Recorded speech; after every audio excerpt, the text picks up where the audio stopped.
Hi everyone, it's Zelda here. I'm an AI agency founder and a management consultant of 20 years, and I've been hearing a lot of people saying over the last few weeks and months that they want to be an AI consultant. It seems like everybody wants to be one at the moment. But what people seem to be struggling with is how to find their first paying client. So I thought I would just put together this short video to give you an idea of some strategies that you can use to get your first clients. Everything from networking as a more generic strategy to the more practical things like how to get them to come to you. So hope you enjoy this. Let's get started. Okay, so let's take a look at how to get your first AI consulting clients. Now, I have my own opinion of what AI consulting is, and it might differ from other people's, but let me just state what it is up front from my perspective. So I don't see AI consulting as being any different really to regular consulting. It's just that when you solve problems for people, which is what consulting is, it's really just about solving problems for businesses. Instead of just suggesting solutions that are sort of generic or encompass an entire range of different products and suites, you would be focusing in on suggesting solutions that are AI focused. So that's what I see AI consulting as. So when I talk about how to get your first AI consulting clients, that's the perspective that I'm coming from. So the first point that I wanted to go through is that your network, right? Network. It's always been this way ever since the days when people used to say consultant is just someone who steals your watch to tell you the time. Consulting is a relationship business. It's all about people. It's not about what you know, unfortunately. Because if that were true, then you wouldn't have junior consultants at these big companies, big strategy houses or Big Four or whatever, trying to give you solutions to problems that you probably already know. But it's all about who you know, okay? So that's why this is the absolute number one point. It's all about your network. So it's about not selling to people.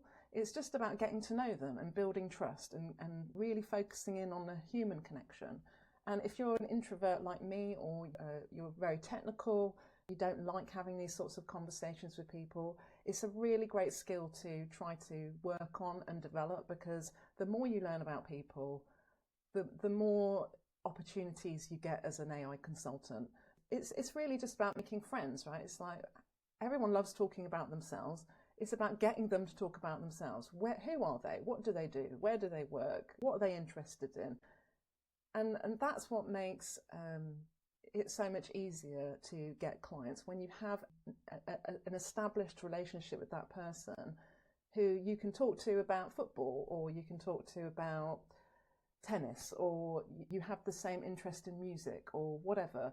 If you can create that rapport or that connection with somebody, then you're already miles ahead of everyone else who's selling the same thing. So please always try to focus on your network. If you don't have much of a network at the moment, figure out how to get yourself out there and start talking to people, and just not selling to them, but just making connections, because that's where it all starts. The second point is to clarify what you want to sell. So this is about being really, really clear on your offer. You know, are you selling AI tool audits? Are you selling AI development projects? Are you selling strategy and diagnosis? What is it that you actually want to sell as an AI consultant? Because it's quite a broad category. And even in traditional consulting, you have operations, you have strategy, you have risk, you have so many different types of consulting. What is it that you want to focus on? So I think it's important to get really clear on that up front before you start offering your services to people. So I know people talk about niching down, this, or niching down, whichever side of the ocean you're on, but you can't sell AI in general like this. It's all about focusing in on a specific thing and working out what you can offer, which comes on to my next point, which is to understand your unique skill stack, so your 1% edge. So the way I look at this is, if you think about all the industries or businesses you've worked in, perhaps you've only worked in retail, or perhaps you've worked in banks, or perhaps you've worked in technology companies. Whatever your experience is part of your skill stack. That includes your industry, any previous jobs you've done, the kind of skills that you learn in your free time, and how you stack them together to create your 1% category.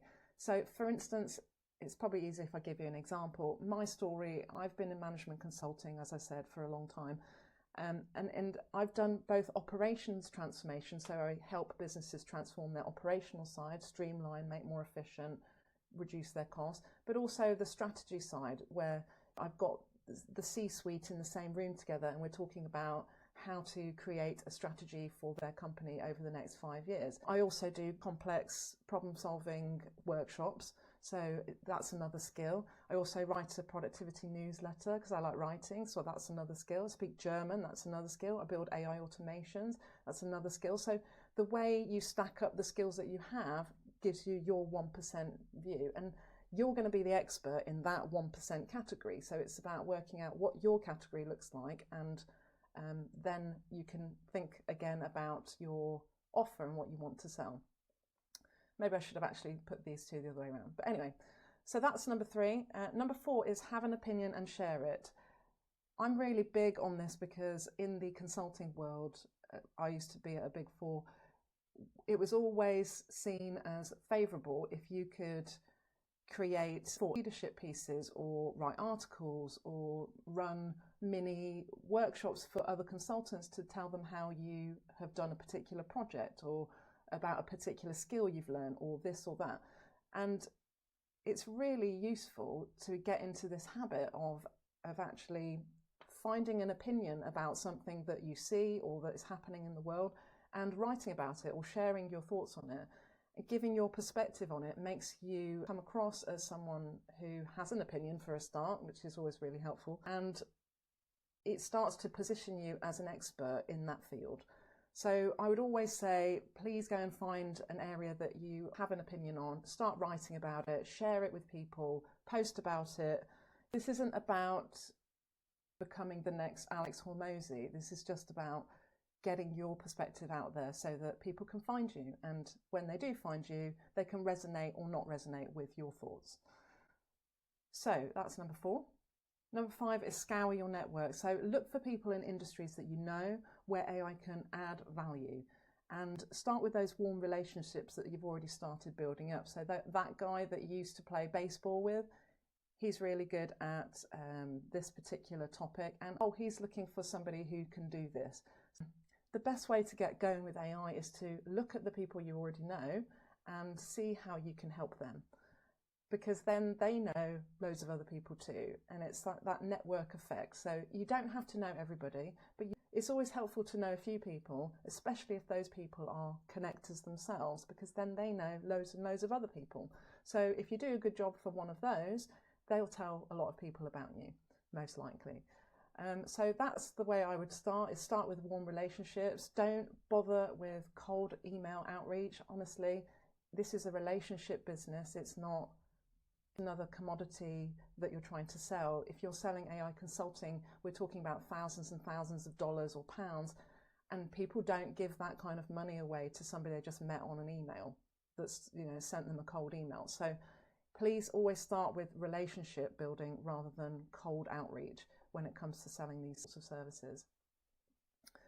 Number 6 is about offering your services for free at first. And again, if you follow the Hormozis, they always say work for free until you get some experience and you get some good testimonials and case studies, and then you can start charging when you're basically too busy to do any more free work.